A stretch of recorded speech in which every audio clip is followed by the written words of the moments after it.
In the name of Allah, the most gracious, the most merciful. Understanding the verses of inheritance is not done through speculation or far-fetched interpretations.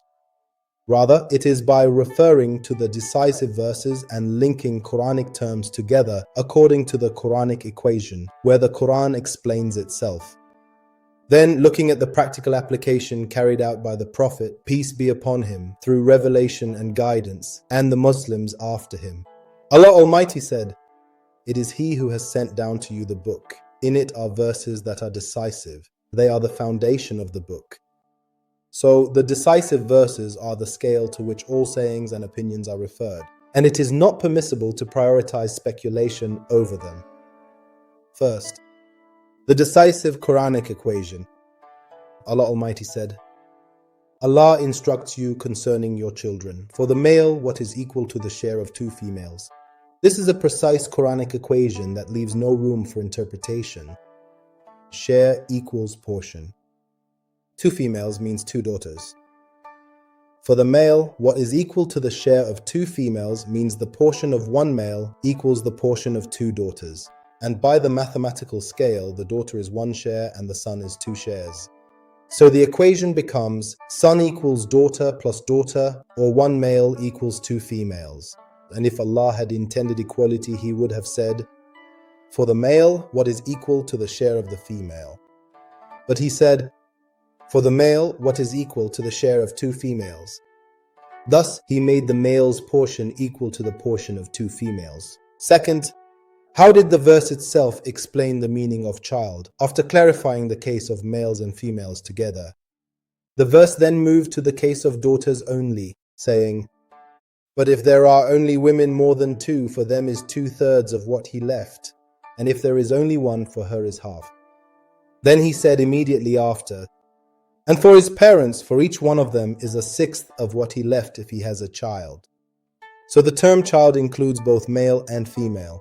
If the term child was specific to the male son only, the daughter would not have affected the parent's portion. But Allah made the presence of a daughter a reason for the father's and mother's portion to shift to 1/6.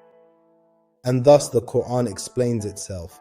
Third, the practical application of the Quranic equation. If a person dies and leaves 1 son and 1 daughter, then the estate is divided into 3 shares. The son takes 2 shares and the daughter takes 1 share, meaning the son equals 2/3 and the daughter 1/3. And this is a direct application of His saying, the Almighty, "For the male, what is equal to the share of 2 females." As for giving each of them half, it is an annulment of the explicit Quranic equation. Fourthly, the Prophet's practical application through revelation and adherence.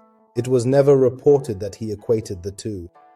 Rather, inheritance was applied during and after his life as stated in the Holy Quran. So Muslims divided the estate between sons and daughters based on the male receiving the share of 2 females. And none of the companions or successors understood the verse as equality between son and daughter. Fifthly, why this differentiation? The Quran didn't base this difference on human value or dignity. The Almighty said, "I never let the work of any worker among you go to waste, male or female." Instead, He linked it to financial responsibilities. The Almighty said, "Men are the maintainers of women by what Allah gave some over others and what they spend of their wealth."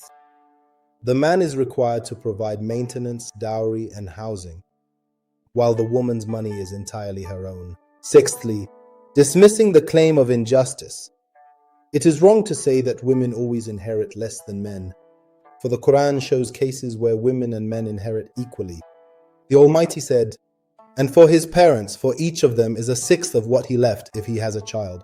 So the father and mother here are equal, just as there are cases where a woman inherits more than a man, and cases where a woman inherits while some men are excluded, showing that the criteria are kinship, responsibility, and family status. Seventhly, Kalalah in the Quranic balance. Kalalah is mentioned in 2 places in Surah An-Nisa. The common factor is having no child, meaning there is no son or daughter.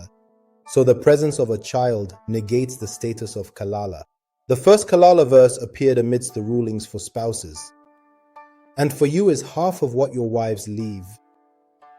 Thus, the verse speaks of a Kalalah case involving a spouse who takes their share first, then the brother or sister takes theirs. As for the final verse, it came with an independent ruling. If a man dies leaving no child but has a sister, she gets half of what he left. And here, no husband or wife is mentioned, so the sister is the apparent closest heir, and therefore she takes half. And if they are siblings, men and women, the male gets the share of 2 females. Based on this understanding, the difference in ruling results from the different family status of the Kalalah. In summary, the divine balance is the decisive verses, the explicit equation, interpreting the Quran by the Quran, and the prophetic application. Thus, it is clear the equation is firm and that daughter is included in the term child. The presence of a son negates the status of Kalalah. Dividing equally between a son and a daughter contradicts the Quranic text. The Almighty said, "An ordinance from Allah. Indeed, Allah is all-knowing, all-wise." It is an obligation founded on knowledge, justice, and wisdom. And praise be to Allah, Lord of the worlds.